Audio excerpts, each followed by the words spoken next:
So Yeah. yeah. Okay. So okay. Right. So today we're going to talk about gardening Yeah. Okay. in many ways. So, and what is the exact date when he just performed with the speech? I have found one speech of him dated back to the 10th of October 2023 in Brussels. Is this one? Because I've looked through, but I haven't found exact the words. Maybe just I was not I sent the link, the direct link to the exact speech at Shakeyburns. I haven't checked it there. Okay, I will. Yeah, so I sent a couple of links where there was a quotation of his speech, but then I found the transcription. Just a second. Give me a second. And there, you can have it. You can have it. Thank you. Okay, yeah, I found it. Okay. I haven't seen it in my feed, by the way. It's strange. Right here, folks, our next subject to be truthful and unusual. Okay. So, yeah, so we don't have to read all of it. We'll just read all the important bit. Because, yeah, the introduction, and then he says, yes, Europe is a garden. We have built a garden. Everything works. It's the best combination of political freedom, economic prosperity, and social cohesion that the humankind has been able to build the three things together. Then he says, and this little city where we are now, it may be a good example, maybe, I don't know. The rest of the world, and you know this very well, Federica, is not exactly a garden.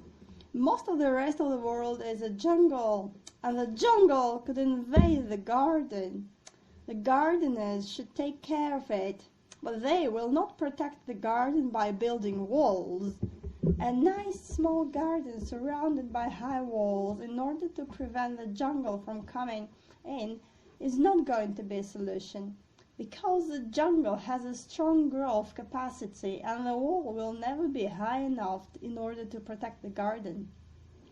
The gardeners have to go to the jungle. Europeans have to be much more engaged with the rest of the world. Otherwise, the rest of the world will invade us by different ways and means. Yes, this is my most important message. We have to be much more engaged with the rest of the world. We are privileged people. We build a combination of these three things: political freedom, economic prosperity, social cohesion. And we cannot pretend to survive as an exception. It has to be a way of supporting the others facing the big challenges of our time. Then he gives his big speech, and in the end he comes back to this.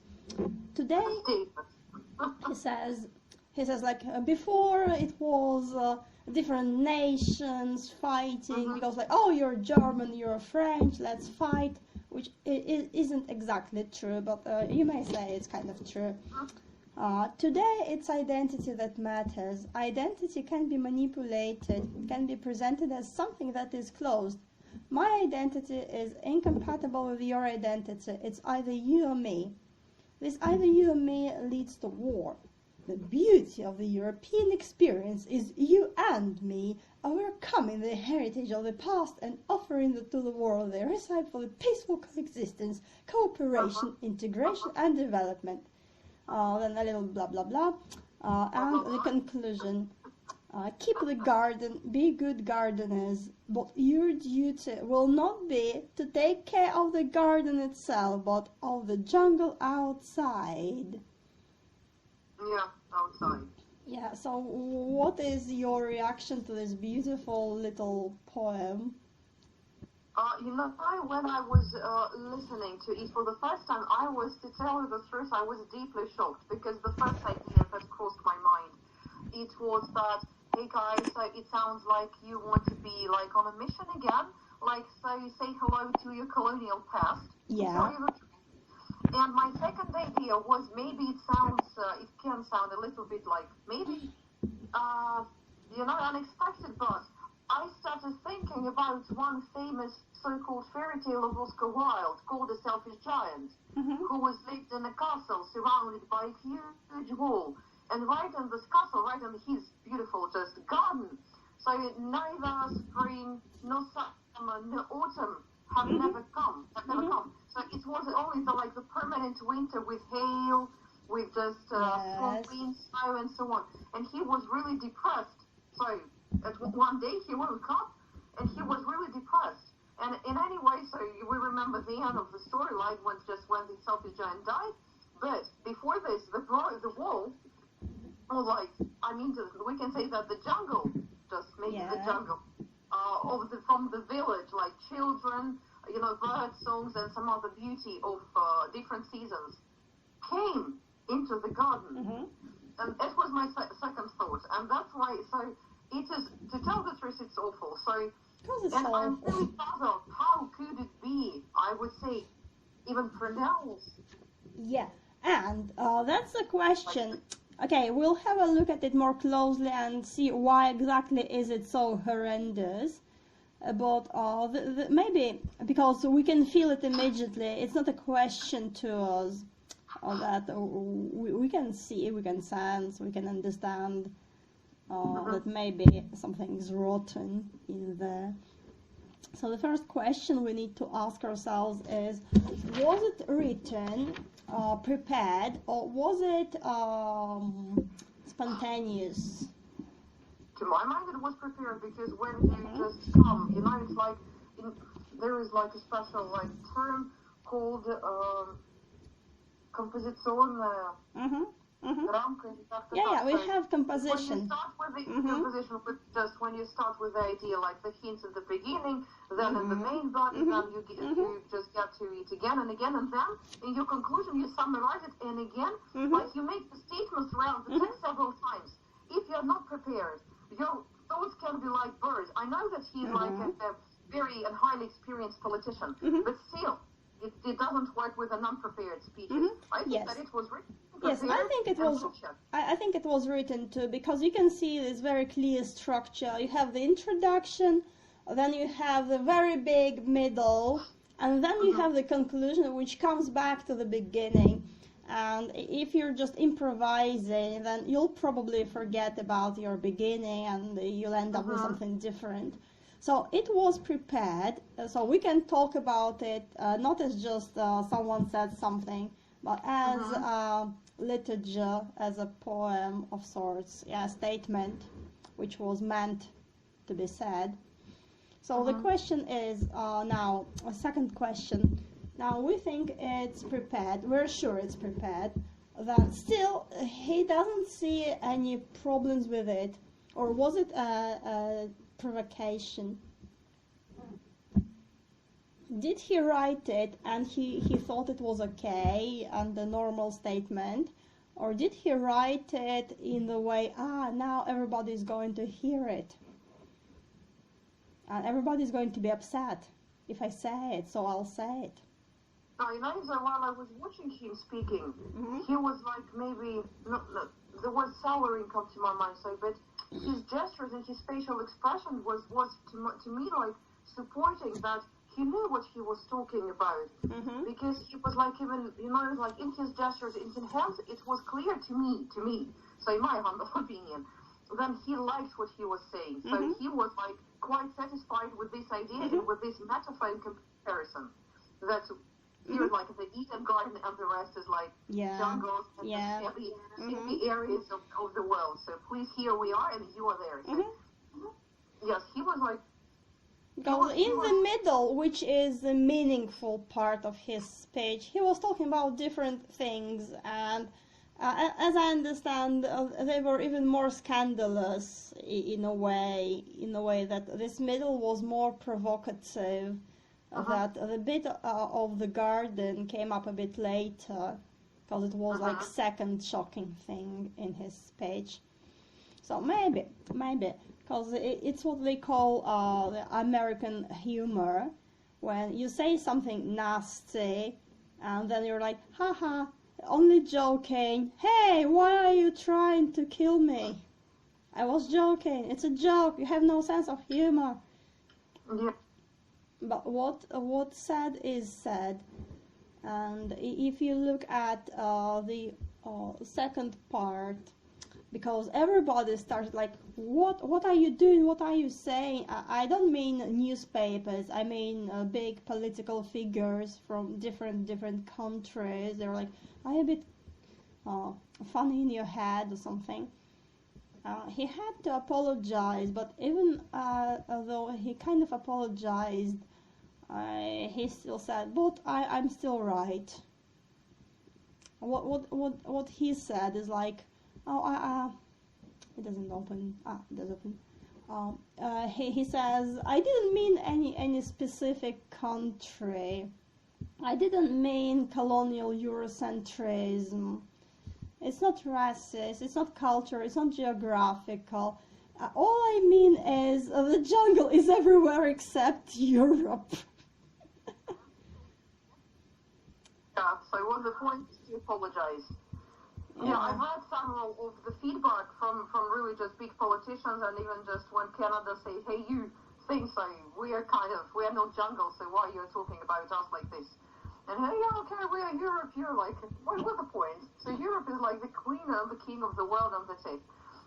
Because just after this period, and when Europe was done with the colonial past, yeah, so after that, there were always like the beginning of these, like globalized process with erasing the borders, like geographical on the market, like for the currency and all that stuff. And actually, so to my mind, in this speech, he comes direct back to that point when so-called the colonial past was finished for Europe. Yeah, and that's like the beginning of uniting, globalization, like saying sorry for this colonial past. Yeah, so we have this kind of... Like he erased all these, like, let's say 1960s, how many years?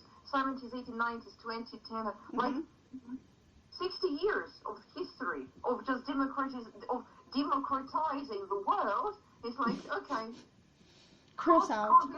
Yeah, so here we go again.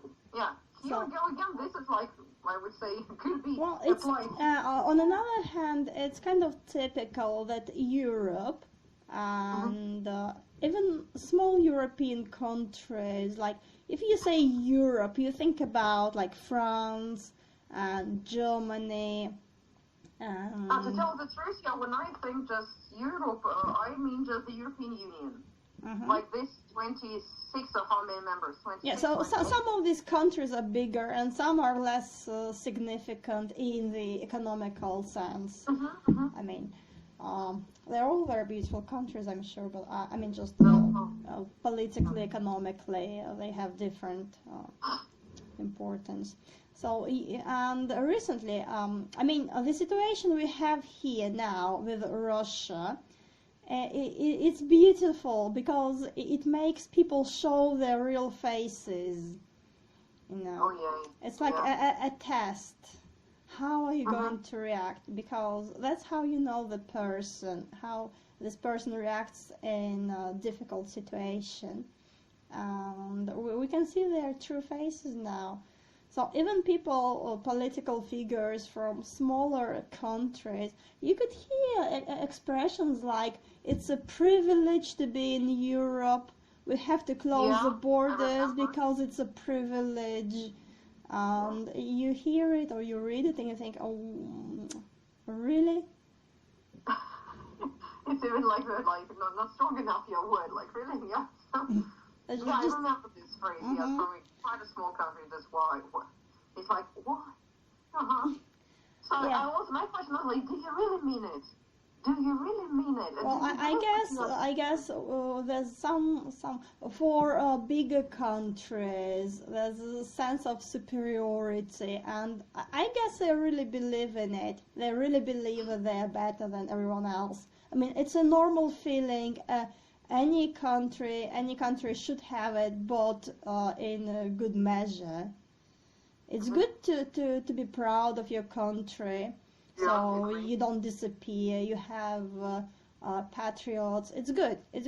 But if it's overgrown, then you have this very silly position when I'm the king of the mountain. Yeah.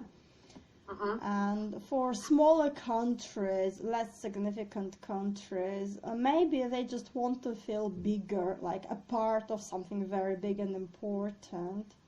It's like we, they say we, you know, France and Germany and me, yeah, in that way. Yeah, so I guess Eurocentrism is very real, and the little problem is that it's a bit overgrown, this sense of superiority. Okay. Anything else here? Okay, so we have his speech, which is annoying to many people, but to us it's very beautiful because it shows many things. It lets us work with it. So what kind of images do we have in here? We have the garden, the jungle, and the gardeners. And again, and the wall potential. And again, it's a very classical disposition. Classical disposition, something tame, something good, order, the garden. The garden is artificial, the garden is manufactured, it's cultured, cultivated, and it's very small. And all around it we have the jungle, which is wild, which is chaotic, which is dangerous or seems to be dangerous. And we have the gardeners, that's people, your position, and you are in the garden. You create the garden and you're in the garden. So it's a kind of a closed loop, because you have to have the garden in order to stay there, and you have to keep the garden being there. And you have to keep looking after the garden because it's your only safe place. You create your own safe place. And if you're in Borrell's position, you don't want to leave it. You want to sit there. Again, we see this image again and again and again in poetry and literature. And we can say that the garden or the house is what we know, what we're familiar with, what we're happy with. And the jungle, why do we say the jungle? Because it's infinite. Yeah, we can't contain it, we can't understand it, we can't see the end of it, because what we do not know is infinitely bigger than what we do know. And for certain kind of people, what you don't know is what frightens you. Like he's frightened of the jungle. And of course, he says the only place in the world where you have people, like gardeners, is the garden. You don't have people in the jungle, you only have animals. Yeah? So, of course, nobody likes it. And like you say, it's like paradise. We have paradise here, and we have just horrible mess everywhere else, which is a trifle arrogant to say. What do you think about it, this mapping? No, I agree with you, to tell you the truth, because just, so, and I would add only one word to the image of jungle. So then strong enough, maybe just to get into the garden, as he says it just right. And of course, sometimes it can be really frightening when someone is infinite big and just strong. So because just actually it's like the thing that maybe one day we will confront you anyway. And so that's why not like even to be prepared, but but something can happen. Yeah, so the jungle, as he says, is alive. It has its own life force. It doesn't need any stupid gardeners to be alive and kicking. While a garden, being an artificial construction, needs constant attention, and it's not big. Again, you can't sustain it. The smaller it is, the easier it is to control it. Yes, so that's right. I would say that this is like disagee is like hidden between the lines. So the smaller we are, it's easier to control it and to keep it under control. So that's why maybe this is like this idea of when you divide, you have to divide and just be in the power. So it could be also just applied here. Yeah, and he says, don't worry about the garden. It's already under our control. But now we're going to do something very stupid. We're going to go out and try to control the jungle. Good luck with that. Okay. Considering that the jungle is infinite. But does he understand it? I mean, that is this idea somehow present in, let's say, in their consciousness, if I may say it like this?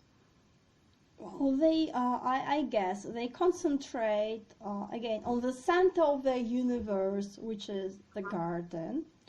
And from your position, what you see around you is the garden, and somewhere on the horizon, you can just figure out the jungle. So what you can see of the jungle doesn't look very frightening, because you kind of know it's big, but you don't understand how big it is, so they don't worry that much. Yeah, because there is just, if we were talking even about looking at it, so this is kind of a spotlight, and what is beyond the spotlight, no one knows. Yeah, so if you come to a forest or the jungle, you see the front bit, unless you're flying over, and he's not going to fly. He sits in his garden. So maybe they don't realize the real scales of the situation. So, okay, yes, Europe is a garden. So we start with this statement, and again it's poetry or rhetorics, because you make a statement, you don't really bring any facts, you just bring images, or you just state something. We have built a garden. Okay, maybe in the sense that it's some sort of civilization. But again, it's not the garden, obviously, because you have different places, different countries. They all have their own cultures. They all have their different gardens. Everything works. Now, that's obviously just pure rhetorics.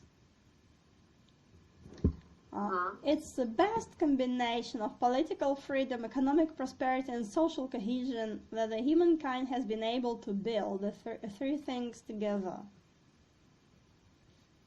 And again, he says, we are the center of the universe, we are the best of the best, and he says so.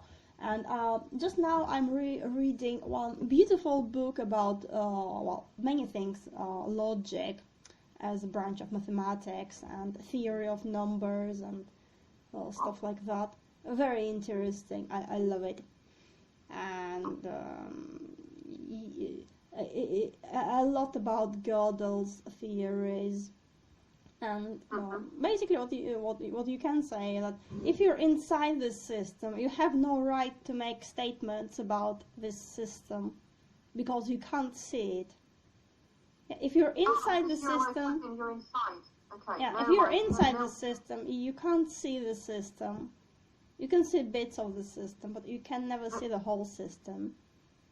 And just to tell you the truth, if I may just provide an example here. Well, of course, so this for political freedom, economic prosperity, and social cohesion, these are like combinations which is like clear to, I would say lots of people just around the corner, but so to the European people, it's clear what he means. But let's be honest, when we're talking, let's also give a look to social cohesion. So I remember it was like how it was, for example, because like many years ago I was tightly connected with the Dutch culture, and I remember all the stories happening maybe in the beginning of the 2000s till 2010, 2012. And I remember all the situations and all these aspects, within the problem of the first wave of immigrants, the second, and the third. And so, to my mind, the question is still in mind. Just of course, it's still there. All these three positions can be argued. It is like to be argued. So it's a best combination. I would like to ask: are you sure? Yeah. That's why we say it's like poetry or just rhetorics. It's statements, but they are not based on anything. So if you're a poet, it's okay. You make lots of statements, and you don't have to prove it. And now it's like a rhetorics. Again, you make statements, you don't prove it, because, and that's again very important, a big part of our perception, how we see the world, how we react to the world. To us, to most people, unless they read some books on logic, to us, the image and the symbol and the meaning are interconnected and interchangeable. So if we see the symbol, we automatically fill it with meaning, even if it's not true. So he gives us this idea, and we can recreate it, and it's real to us, and we act as if it was real, even if it's just words. That's how, promises work. I will do this and that, I will give you this and that, and to you it's like this person has already done it, has already given it to you. Yeah? So that's how it works. And he says political freedom. What kind of political freedom if you have like Twitter and other platforms banning statements which are not in accordance to the political position? Yeah, and this platform of the other states or across the globe, say if they, I don't know, if they share some other views on the current matters. So they really ban it, flows, and they are just economic prosperity is also very questionable.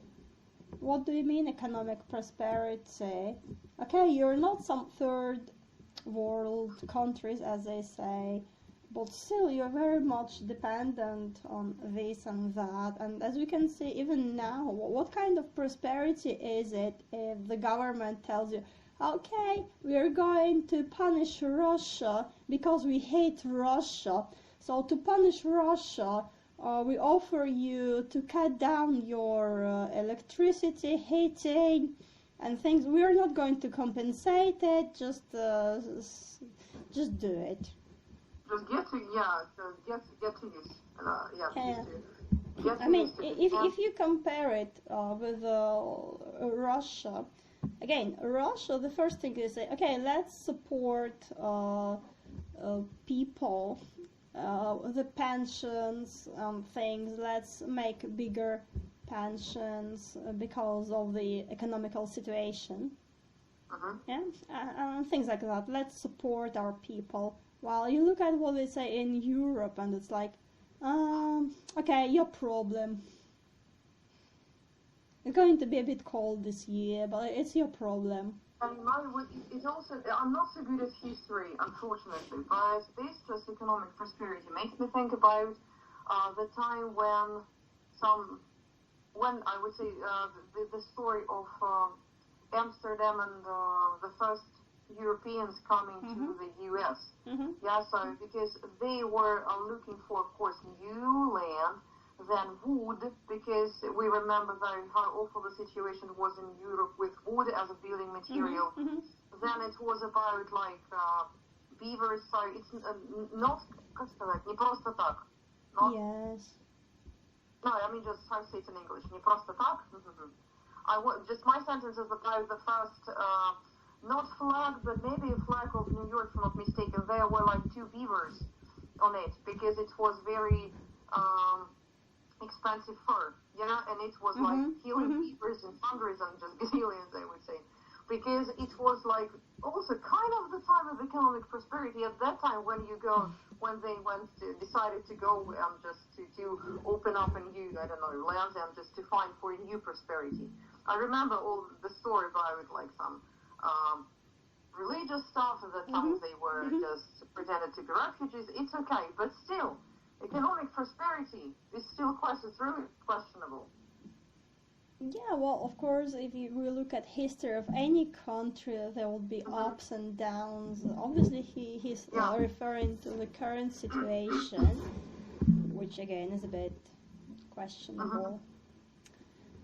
And social cohesion. Again, yes, on one hand, it's true, and in Europe, you have very strong communities, but maybe they're too abiding by rules. So it's a different kind of relationship, social relationship, than in Russia. Because, yes, they do think in terms of communities. I don't know about Europe. I know it's true in like Britain. Because you have local communities, small communities, like a village or a small town, and they come together. They do discussions and meetings, very much into this social gathering, which I guess to most Russians is a bit a strange idea. Maybe not, I don't know. But it works differently in Russia. Anyway. It works because maybe, and especially I would say in the modern in modern Russia, because it maybe in the time of like villages, it was maybe differently because in the past, of course, because usually there was something that's uniting, and just a village, it was a community to my mind. So when everyone knows everyone and all the discussions and the things, but of course it was a different community because we have different cultures. We belong to different backgrounds. That's why, So when we talk about just following the rules and community, the concept of communities, I totally agree that two different. Yeah. And what else does he mean by social cohesion?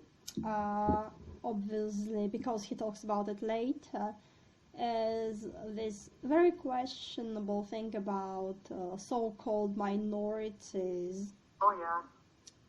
Which are becoming not minorities, but majorities. Not in the physical sense, but in a sense of information, energy. And just suggestiveness, also, suggestive. Yes, it's very persuasive. Because you have these very few people, and they start talking about them on like every corner, and then you have people with let's say strange preferences, and it's not a big number. Honestly, that's just sick people who need some treatment, and it's made into like normality. It's small percent of people. Really crazy. When it's presented in like media culture as if it was normal in cartoons and things like that, it is scary. Because where do you draw the line? Where do you draw the line in this social cohesion? Do you say, okay, there's a pedophile, but it's okay, he's a person too, just a bit different from you and me, but let's embrace his strange likes and dislikes. Or here's a murderer, a serial murderer, but it's okay, he's just like you and me. He's a cannibal, but it's okay, he's just a bit different from you and me, but it's not the reason to send him away. Where do you draw the line here? And just how do you interpret the word tolerance? yeah, it was really popular, like a couple of Yeah, because tolerance is like you don't say, oh, you're this or that, that's why I'm not going to be friends with you, but this is what happens now, just backwards. So if you don't like it, if they call you intolerant, although, yeah, then nobody's going to talk to you. Yeah. So it's like reverse racism or reverse intolerance. You are free, political freedom, yes, of course, freedom of speech, yes, of course, but as long only as long as you say what they want you to say. So you're free to say that you, I know, like strange people, but if you say you don't, then hush hush, you're banned immediately, you're exiled, you're boycotted. So what kind of freedom is it? So maybe when we get a system and we want to make it perfect, and we add more and more to it, more and more exceptions, more and more rules, and in the end it gets too heavy and it can't do what it was meant to do originally. So we have to stop somewhere. So, well, I mean, they're supposed to be a Christian country, but even that, I mean, okay, suppose not Christian, okay, we have also Muslim people, Jewish people, all these big religions. They all say the same thing: this is good, this is not good. Yeah, but now what happens? Again, it's all backward. They say, okay, you're free, religious freedom, but they focus more and more on atheistic positions, or mixing things to, again, to the point where it stops being religious. For instance, Catholic Church, they admit gay marriages, which is strictly against the scripture. I mean, your main book is the Bible, the Old Testament, the New Testament, and it says very clearly that man sleeping with man is a very, very no, big sin. And if you pretend to be socially cohesive, then you're not Christian. You can't have both. And again, the Bible says it very clearly. You can't have both. You decide. You're free to decide. You can choose this side, you can choose that side, but you can't be both Christian and supporting gay marriages. So this play with freedoms leads to some questionable results. When he says it's the best combination of political freedom, economic prosperity, and social cohesion, again, it's very, very questionable. And he says that the humankind has been able to build. So again, he puts Europe on top of humankind. Yeah, not just, it's the best we could build, we Europeans could build in the last centuries. That would be okay. But he says, of the humankind, no one else is as amazing as we are. Your comments? My comments? Or it wasn't just an idea in my head. Okay, I lost it. Okay. Yeah. Okay, so maybe Okay. later. Okay. And then he continues this idea of Europocentrism, that Europe is one, the one maybe, and only.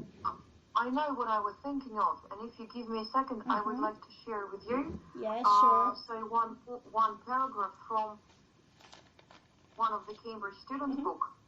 And to tell you the truth, now, when I was just reading the text from the book, student's book, I realized how even my changed of view, my point of view changed. Because even like 12 years ago, I would definitely read it as it is written. And now, so when I was reading it, I was like not in shock, but I was somehow surprised. So, hey guys, this is the thing. And that's why, so it's going to be a really short one. Yeah, I found it. Okay, I'm listening. And now I would like just to show it to you as a text and demonstration, and then we are read it like check this one. Okay. Refugees. It was the beginning of a plan. The channel, so he's like a man from a ghost town somewhere in Italy. So he created in an organization called Città Futura, or City of the Future. The idea was simple. He desperately needed more inhabitants, and there were plenty of people in the world looking for a home. The village began to welcome refugees from Somalia, Afghanistan, Iraq, Lebanon, and other places. And then when I just, read the name of these countries, a very clear, simple idea came to my mind. Yeah, refugees from Somalia, Afghanistan, Iraq, and Lebanon. Here we go, guys. So we know the history and the modern history of at least these three countries, and what has been happening to the people of these countries. And so if you read the text, so this guy has become a very famous one. He just won the prize of like the best mayor or something like this. But what are the reasons why people from Afghanistan, Iraq, and Lebanon they were forced to come to? Yeah, so it's like a camp. Yeah, and that's why I was quite just not. It's okay, but I tell you the truth. Even 10 or 12 years ago, I would read the text as it is. Now, yeah, so of course, again, it's another kind of superiority thing, because I'm this big man and I'll give you monkeys a new home. Yeah. Yeah. That's it. Yeah, we see it all the time if we know where to look, really. Because, like I said, it's okay, it's normal to be proud of your country, but to some extent. Otherwise, you're just off the rails. Okay, so he continues. The rest of the world is not exactly a garden. So again, he makes it very clear. He says, Europe is a garden. Do we have any more gardens? No, only Europe is a garden. Most of the rest of the world is a jungle. And this most is like a little trick. So he says, I said most. I didn't say everyone. I didn't mean you specifically. No, I didn't mean you specifically. No, not you specifically. I said most. Which of course is not an excuse. Most of the rest of the world is a jungle, and the jungle could invade the garden.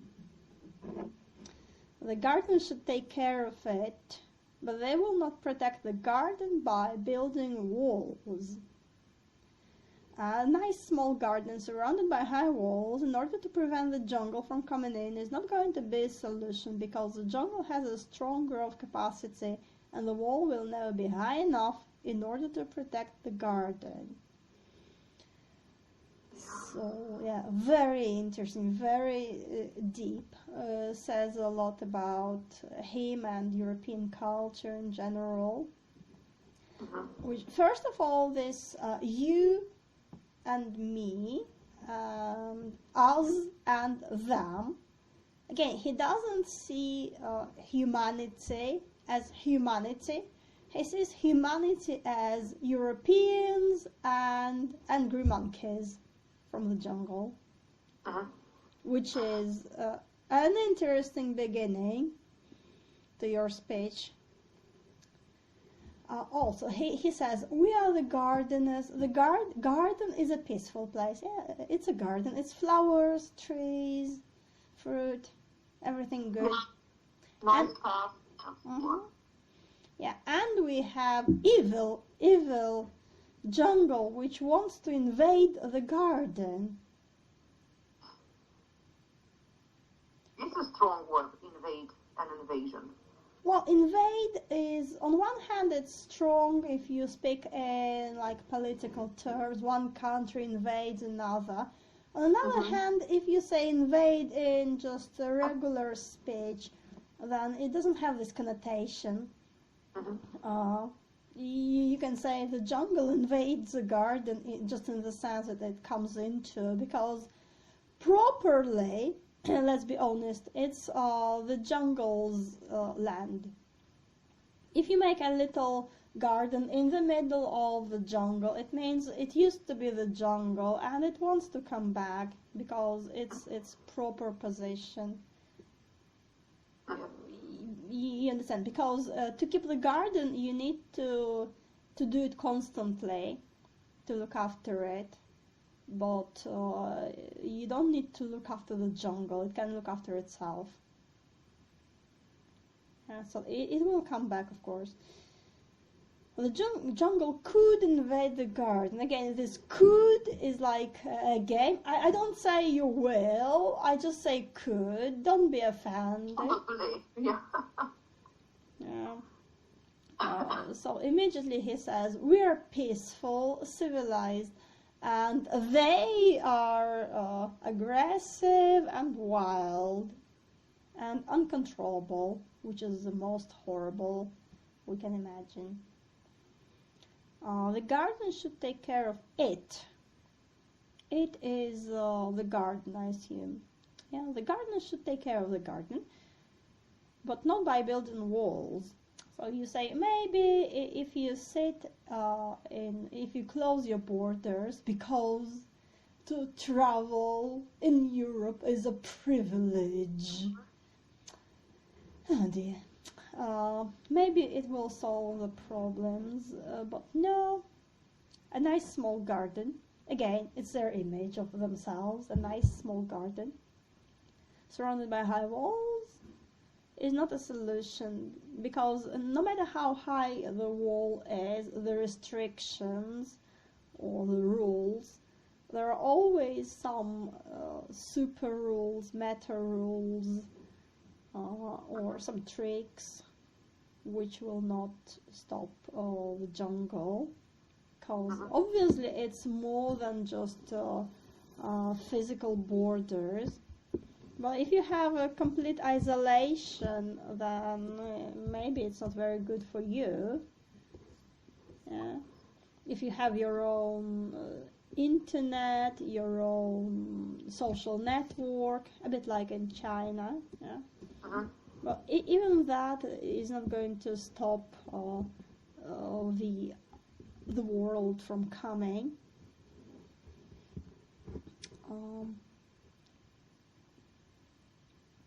Yeah, but still we have this idea of high walls, and again, we are afraid of the jungle. We want to have wall. A wall, again, is some kind of barrier or some kind of line to say, that's us, that's them, that's us, that's them.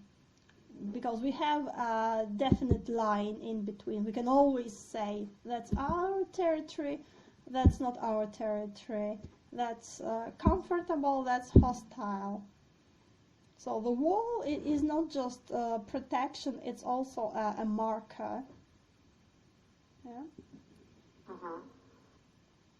And of course, yeah, he says the garden is in danger. All these words, yeah, let's say invade, the jungle can invade, protect the garden, surrounded, prevent the jungle from coming, protect the garden. So they never say that the garden is going to be aggressive, that the garden is in fact the one who invades in the jungle. Yeah. So we have a situation, and as it often happens, it's presented kind of backwardly. So if you trace back an image of a garden in the middle of the jungle, yeah, you have the jungle, then you have the gardeners who come, cut it down, destroy it in order to build their own something different, something out of place in this sense, but which is essential to them because that's the only way for them to survive. But anyway, they are the invaders. They are the ones who came to the jungle. They are the ones who built the garden. And now they turn it backwards. They say, no, it's the jungle who invade. It's the jungle that's aggressive. Yeah. The gardeners have to go to the jungle. Europeans have to be much more engaged with the rest of the world. Otherwise, the rest of the world will invade us by different ways and means. So he said it directly. Yeah, he says it directly that Europe is the gardeners. Gardener is the person who brings the garden. Yeah? It's not just the person who works in the garden, which exists, but it's the person who brings the garden to where he goes, even if it's absurd. There was one very interesting fictional book. I don't remember the name, the title, but it was about a family coming to Africa and trying to live there. So the father was a priest and he was trying to bring Christianity into this place, but he wasn't very successful because he didn't understand the local circumstances and culture and nature, and he had 2 or 3 daughters.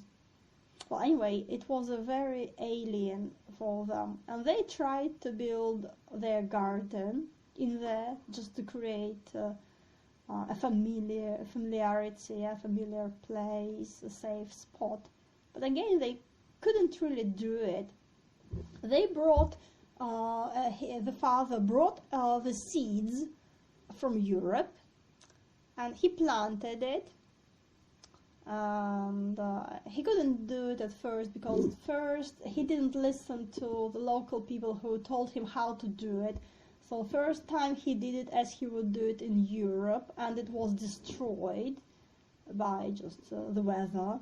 The second time he listened to the local people how to build it so it wouldn't be destroyed by the weather, and the plants were growing beautifully. The soil was very good for it, and they got lots of beautiful flowers, but no fruits.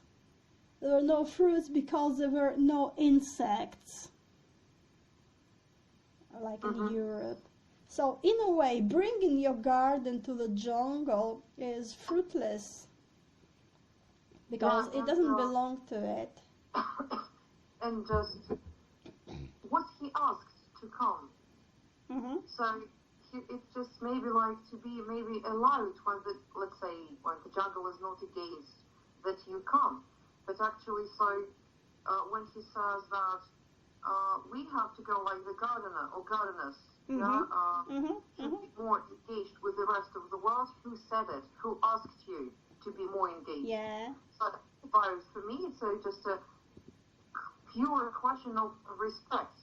So, and if we talk about like the beautiful meaning of the concept of tolerance, it means just I respect myself and I respect the others. I respect my culture and I respect the circumstances, lives. Yes, that's important because in today's tolerance they forget the first part, I respect myself. Yeah. And that's how we get all these problems, I guess, when they say, is it because I'm something something? No, that's because you're a stupid idiot. Yeah, and so if they are not asked, like, it was like also the thing that I was thinking of. So who said that you have to be more engaged? You said that, or all the Europeans just want. Oh, their fear says that. Who asks them? Their fear. They're afraid of the unknown, the big unknown, which is the jungle to them. So their solution is not to come out to study the jungle, to become familiar with how it works. No, their solution is to turn the unknown into known, in the sense of the same as what they have. Because they know how to tend the garden, they know how to deal with the garden, they don't know how to deal with the jungle. So instead of learning how to deal with the jungle, they turn the bits of jungle into what they know, into the garden. That's what he says. Yeah? Yes, it's like, it could be like their invasion into the jungle. Mm-hmm. And United States just comes to my mind. There's a thing when we have, like, let's talk about a piece of land, mm-hmm. right? Like it's a farm or something. We know that the soil, where you practice gardening, gets old, like year by year. It can become worn out and totally exhausted and worn out. Like if you don't treat it properly. Making, like, letting you just plant and to get fruits. Mm-hmm. So one day it comes to an end, and that's why. So the farms like fertilizers and some mm-hmm, other stuff, mm-hmm. and so that's why it also can be the reason why you want to invade, let's say, wild nature or the jungle, because an interesting thing, new and fruitful, and just just to take more fruit, because when you talk about prosperity, where do you get this prosperity from?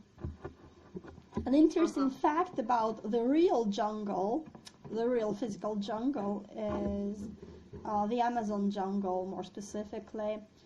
The soil is very special, and it's kind of artificial, and it's self-replenishing. So there are kind of microorganisms and insects and things. So they work together and they renew the fertility. So it's kind of infinitely fertile if you don't overuse it. And it's people think it wasn't natural, in the sense it didn't occur just by accident. Apparently it was people who used to live there, some nations, some people, and they created this system. So you can have fertile land if you treat it wisely. If you don't just plant and plant and plant and then just, I'll just add some more fertilizers and plant some more. Well, if you do it in a kind of a clever way, using nature, so it's a closed system rather than it needs more fertilizers and some more and some more. Then you can do it. But you have to study it to do it. And it's interesting, so why he so the word jungle on the one hand and the world wild nature on the other hand. So like jungle has a negative connotation, and wild nature is like something beautiful that we need to take care of, to protect, to preserve, to build up wild nature parks and so on. So, but this wild nature to preserve, which they talk about, is still, it's controllable. It's controllable. It has borders. It's not very big. You know what happens there. It's not all wild as such. It's wild in the sense that people do not interfere in its doings, but it's not wild in the sense before you had to travel through the forest and maybe a pack of wolves would come out and kill you. Not in that sense. It's safe for humans if, of course, they're careful, obviously. In that sense, it's not as the jungle here, because the jungle here is dangerous. He doesn't know the jungle. He doesn't understand the jungle. He is afraid of the jungle. And he wants to eliminate the jungle by turning it into the garden. But of course, again, if you continue this idea, sustaining the garden takes a lot of energy, and the more you turn the jungle into the garden, the more energy it would take you to sustain it. And obviously you just don't have this kind of energy, and the jungle will come back where your attention is weakening. So all in all, you can't have a garden more than some particular territory. Again, you can talk about it in information sense. You can do your propaganda, but the more propaganda you do in more regions, the more resources it takes. So eventually you just concentrate on the most important parts, like maybe Russia or Islamic countries. And you don't focus on other places because they would follow, or they're not as dangerous to you. So we have to be much more engaged with the rest of the world. Again, in what way? In what way? In the way of communicating, or in the way of forcing our ideas? Yeah, so they might not be, I just repeat just my thought that maybe they are not invited, and they are not like wished and awaited in just to appear in the jungle. So ask the jungle first. They never do, because again, we are gardeners, we are human beings. Do we ask the monkeys from the jungle? No, we just don't. Yeah. And it's our decision, and we are sure that we're doing the right things. Yeah, because the very next phrase, we are privileged people. Yeah. Even if I say so myself. Okay. Yeah, who said that? Who has decided that? Yes. Who gave this title? Yeah, that is what happens, and we can see it now in today's situation very clearly. It's very funny how they create their own rules, and then what do? They decide to bring in, let's say, sanctions. I suppose these are not legal sanctions, but who are you going to complain to? No one. No one, because it's the same people who did it. Yeah. So again, it's not right, because it reminds me of the situation at my institute, where some of the exams were taken by the rector. He was the same person who took the exams, and the same person whom you were supposed to complain to if you weren't happy. So I know one student who got a low mark, and he was like, but he gave me that mark. How am I supposed to come to him as a rector and say, I don't agree with the mark you gave me as the examiner? You can't. So it's the same situation here.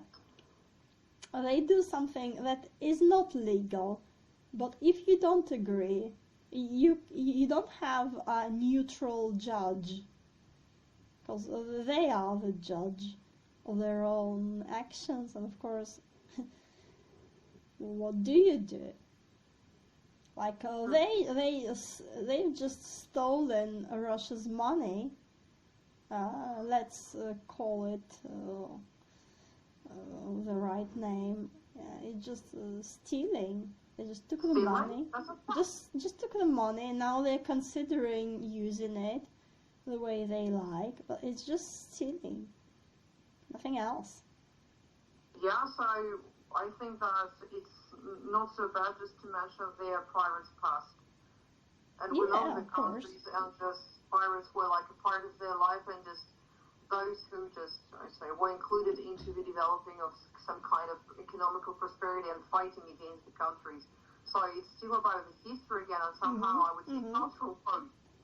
Yes, of course. So Because there is to nothing them, new. again, if you believe that you're a gardener and everyone else is just monkeys, then of course you think like, do I ask the monkey about the bananas? I just take it. I don't ask the monkey's permission. Yeah, it's the sad story. I don't know, maybe it's just not to be mentioned here, but the story of orangutans. So I know that I've heard it was like a series of big programs on Discovery Channel and some like Nature World or something. And the story is about that the rainforests which are home to orangutans have been cut down. And no one asked orangutans that actually there are only 50 or 70 of them, so were left, and it was maybe 2 or 3 years ago. So, hey, they are also just living beings. What are you doing? We really don't need so much palm oil, because just first of all analyze the rest of the food. So, and these huge supermarkets, I don't know, huge supermarkets where they sell like the food of the like 2 or 3 or 5 days before the date of expiry, then it becomes obvious that no one knows so much palm oil to be produced. Well, so palm oil is very bad for you, very, very bad. Yeah, I know. So, but still, so that's like but it's cheap. The beauty of the nature is being destroyed. So we are aware nowadays, and all the eco activists and the rest are aware that there are only a couple of species left of these just beautiful and very wise and I would say intellectual creatures like big monkeys. What are you doing? So what's the problem to stop doing it? It's not so difficult. It's not so difficult, but it is difficult for them. Because it involves action, and nobody likes action. I just do what I want, without thinking of the jungle. It's like just like the pure example, very simple one. But still, sorry. That's why sometimes, this creation this is a very big subject, the so-called eco-activism, because half of it is, again, not real. Half of it does more damage, or maybe more than half of it, maybe all of it. Because who does it? Who tells you? People who get money from it. For instance, electric cars are very horrible for nature. Very dangerous for people who are driving, in the sense that they're highly explosive. And they're very bad for the nature. Or windmills, they just kill everything around, really. Solar batteries, when they're like a big field, nothing lives there. So mainly, again, it's companies who get money from it.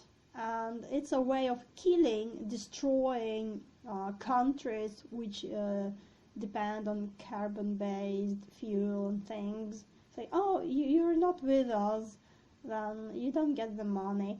But if you're with us, you kill yourself, because it's very stupid using these technologies which don't really work. But we get the money, so it's okay.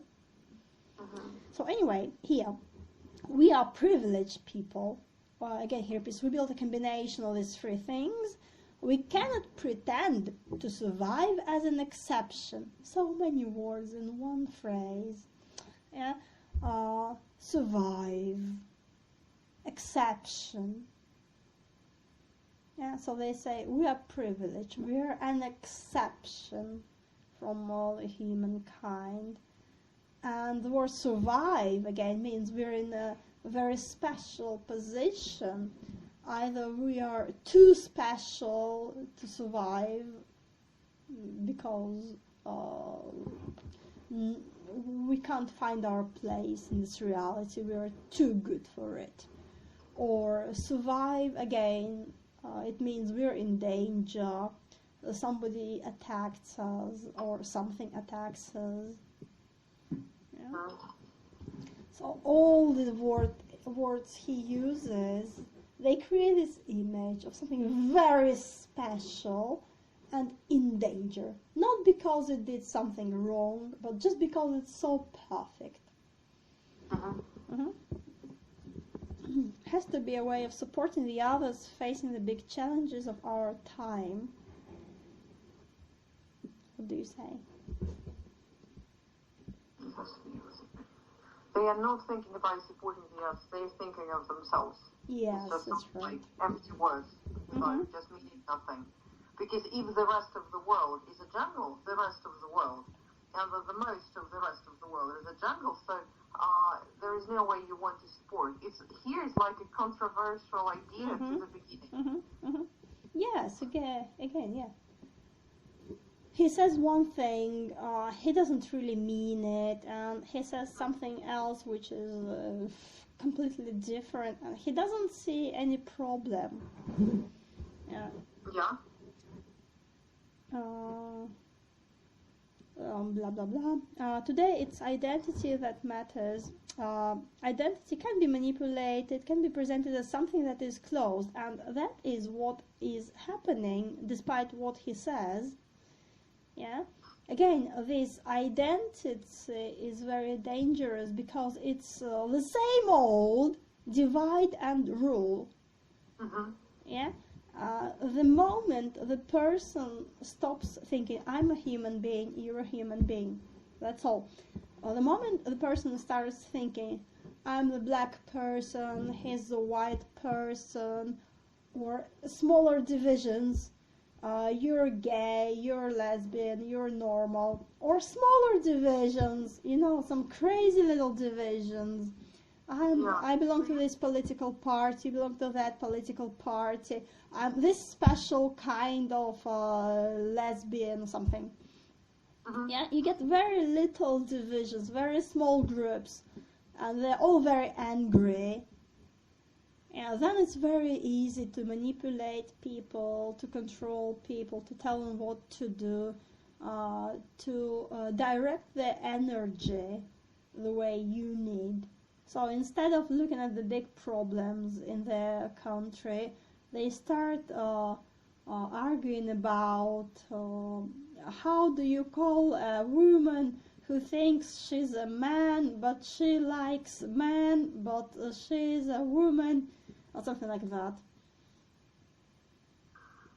Yeah, and so just as for the moment, there was a kind of a very short video clip with the question. They were speaking English, but I didn't get into the details, but the question was,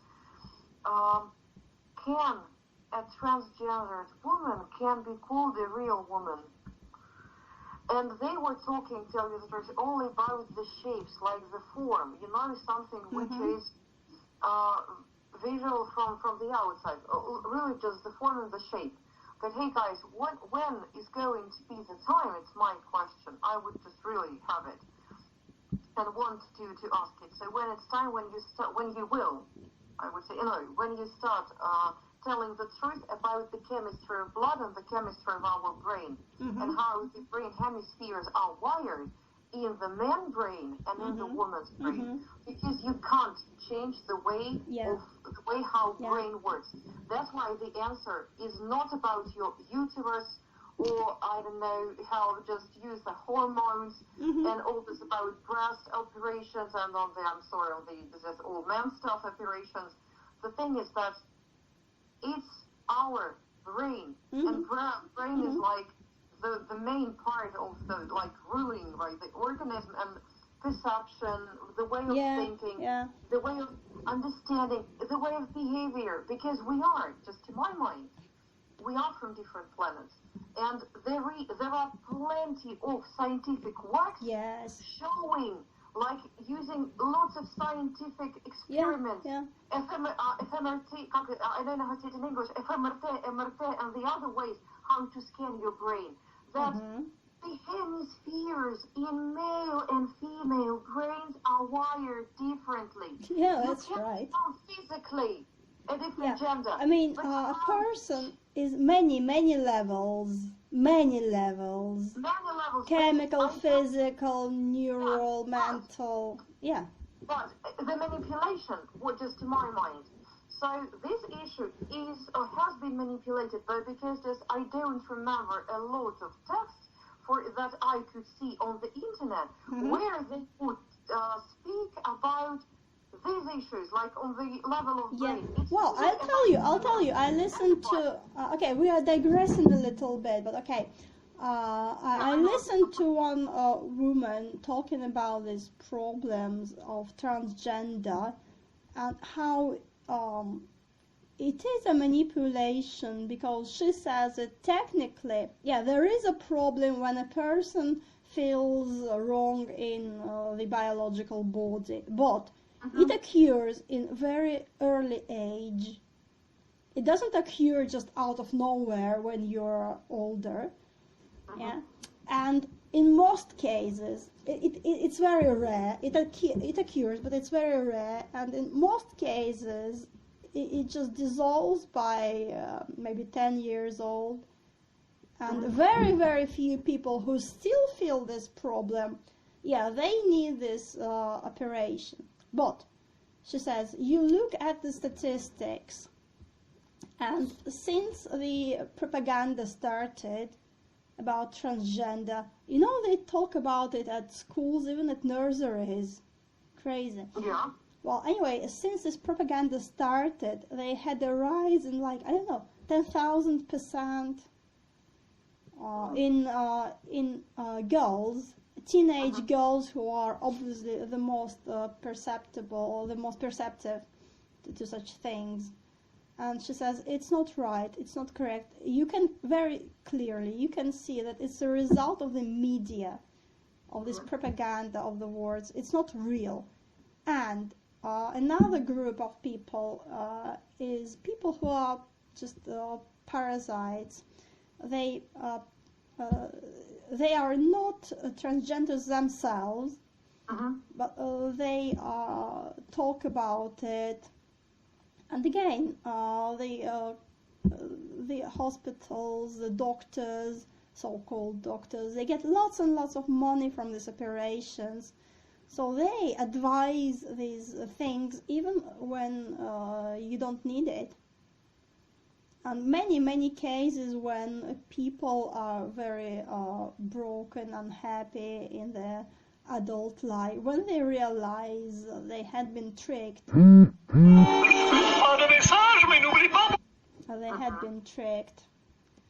So she says it's a very serious situation, because media affects people a lot. And she says if you go to the meetings of these people, she says it's the only so-called medical community where you're not allowed to talk about risks, you're not allowed to talk about alternatives. If you do, again, they shame you, they ban you, they make your life very difficult. So social cohesion and prosperity. Okay. So identity, here is a little bit which is very important, because on one hand he tells the truth. Yes, identity is what matters, identity is manipulated, identity is how you control people. And then he says, but no, it's not about us. So it's either you and me, but this either you and me leads to war, and the beauty of the European experience is you and me. And again, like we said, it leads to the reversed racism. Reversed intolerance. So instead of you and me, it says you, if you agree with me, and me.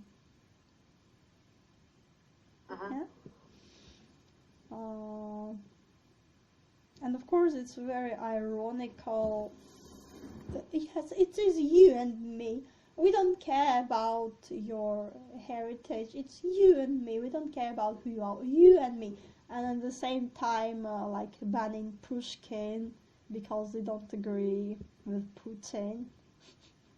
Or yeah, and who said it again that it's either you or me? Who put it this way? They? well, yeah, if you look at what they do and not at what they say, it is either you or me. Yeah. Yeah, there was a very interesting documentary I saw on BBC or something. It's about a documentary where the person was traveling, the British guy was traveling across Russia from west back to east, and just filming what he could see and commenting. And of course, when you live in Russia, you can see what they're at.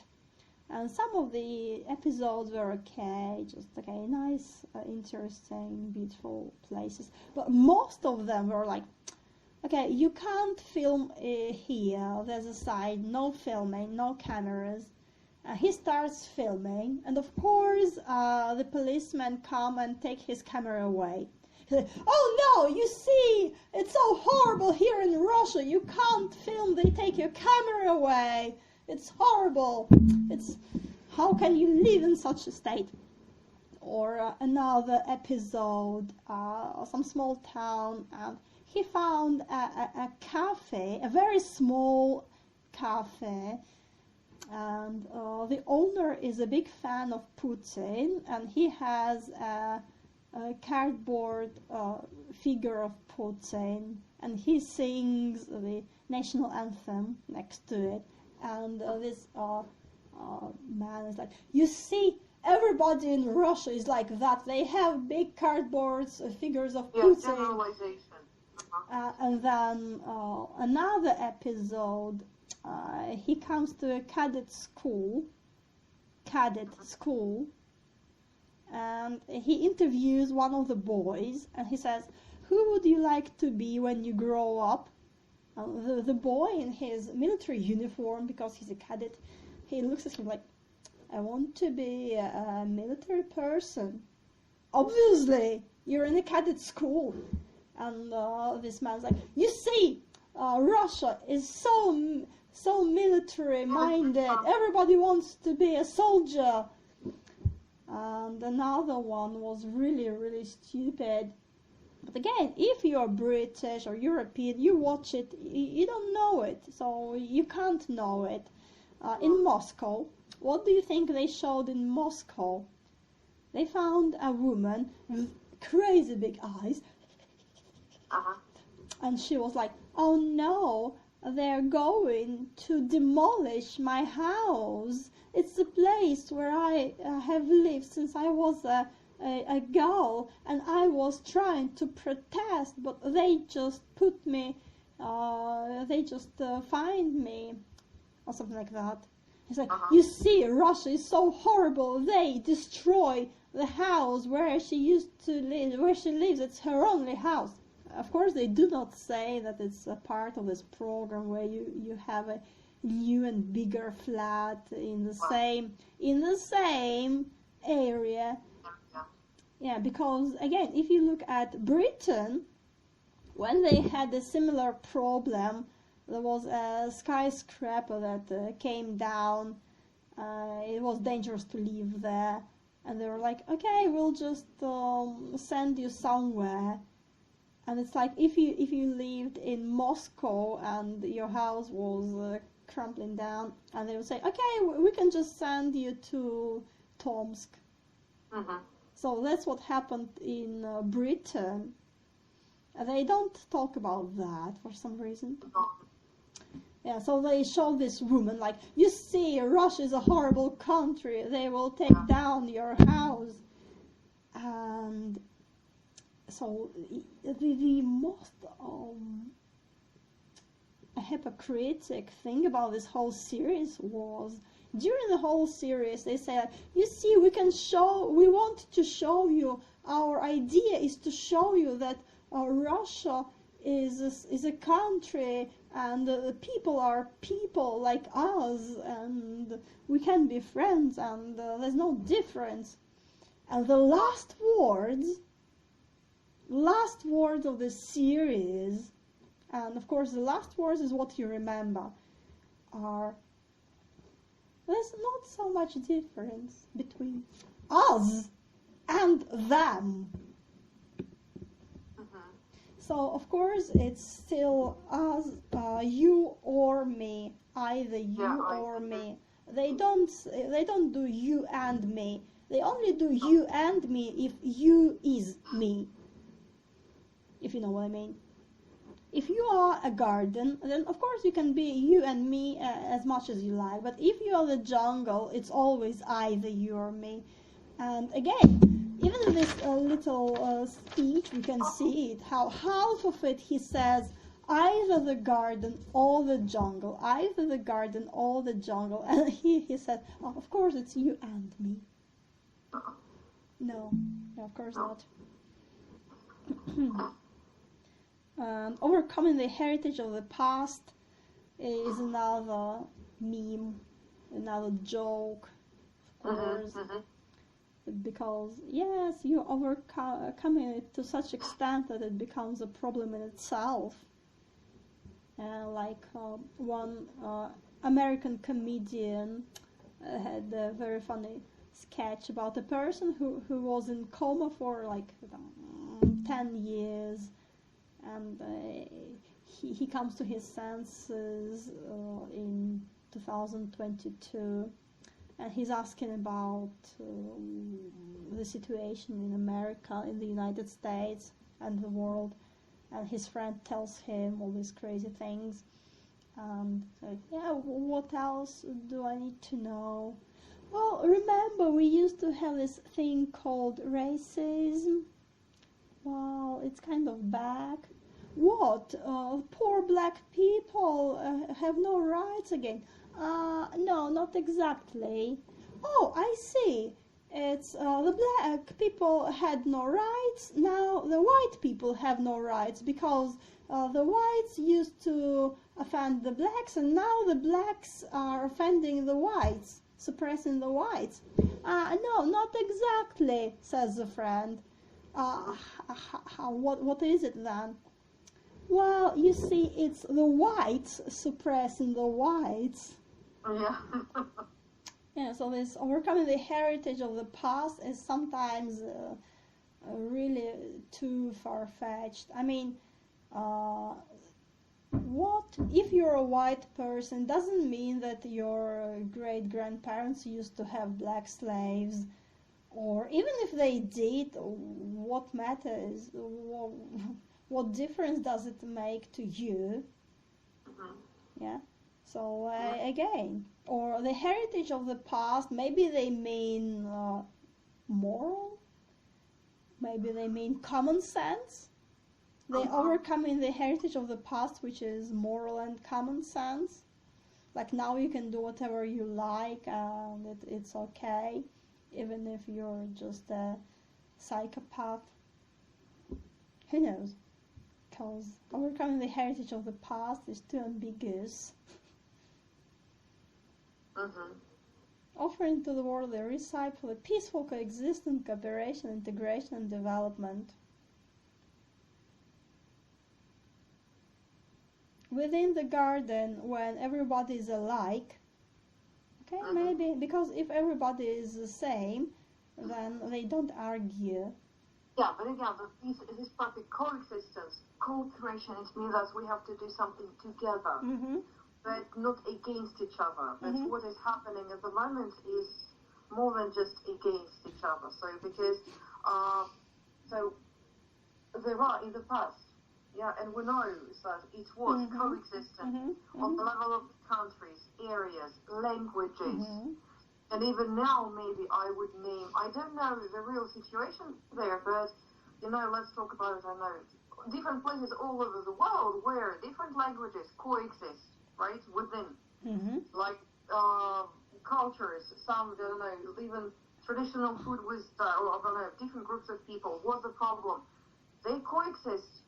But here, so in this case, that's, and yeah, I remember, so to me it was like when I was, you know, studying the questions of immigration in code just when the process of becoming and to get like a new identity when you're an immigrant. So, like, it's a dream of coexistence and cooperation. So, unfortunately, it still doesn't work like this. That's why it's, again, like, only very, not only, but to some extent, these are beautiful words. And they were in the past, they are still now, these things exist. That's why, so how about, like, becoming and altering to the world. So they have something to offer, but sometimes, like, again, they are the gardeners, everyone else is a stupid monkey. Yeah, so what monkey can offer? So sometimes, but again, the same thing, but with different words. Yeah, like the only true peaceful coexistence, cooperation, etc. is our coexistence. If you in your country live peacefully, like, okay, you don't have to look too far away. Look at Russia, so many nations, so many different people, so many languages and cultures coexisting very peacefully. Does he talk about it here? No. And still now, so in Moscow and in, I don't know, go to Bashkiria, to Kazan, I go to all the rest, so it's possible. And if these ideas, just say, are still alive. Okay, so if you can coexist in Europe, so people can coexist here. In a different way, maybe, but it's not worse. It can be just different. That's but he prefers not to see it. He says it's a jungle. It doesn't matter. It's just some monkeys. Yeah, so they don't have life there. Yeah.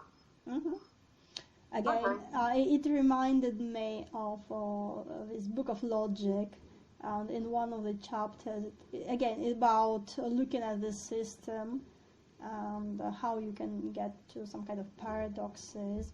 It says there was one mathematician, and he was male, and all his friends were male, and then suddenly he saw a woman, and he says, I can see her face, but she can never see her face. She can see the reflection of her face, but she can't see her face, which means I'm superior because I can do what she cannot do. I can see her face, but she can't see her face. And the woman says, hang on a minute, but I can see your face, but you can't see your face. Does it mean I'm superior to you in that way? And he says, no, because you're a woman, and what you're doing is different to what I, as a man, can do. So what you're doing, you don't see my face.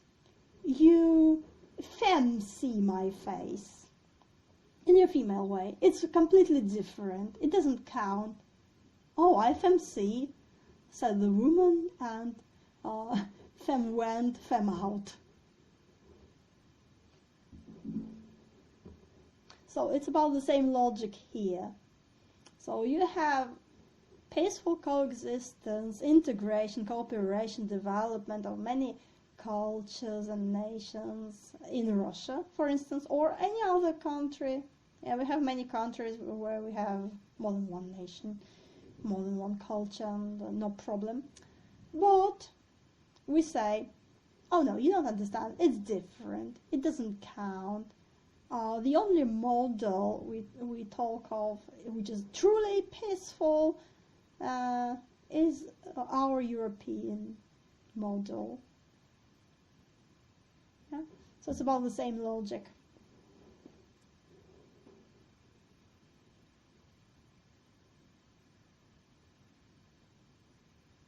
And of course he says peaceful garden, nice garden, small nice garden, peaceful. So all the words related to peace are about the garden, and all the hostile words are about the jungle.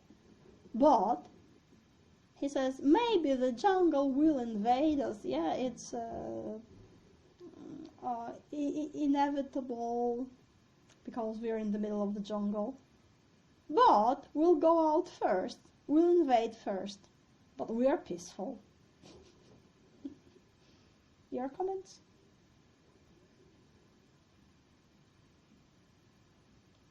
Okay, then to the conclusion. Keep the garden, be good gardeners. Okay, that's normal, that's logical. You have your garden, you protect it, your safe place. Of course, you need to have some kind of air to live. But your duty, and now we have the word duty, something you must do, will not be to take care of the garden itself, but of the jungle outside. So, can you be a gardener if you don't look after the garden, but you try to fight the jungle instead? Are you still a gardener, or are you something different?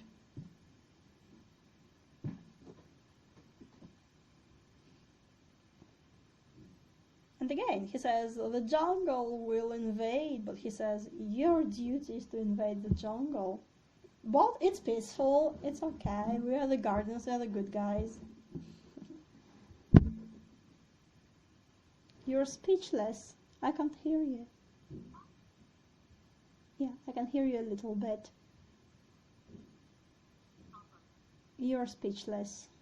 I know, it's too amazing, too deep for you.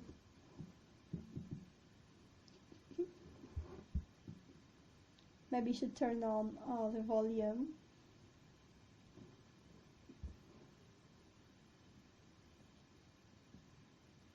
Maybe. Okay, you can just nod, or you can type. Yeah, Eugenia is typing.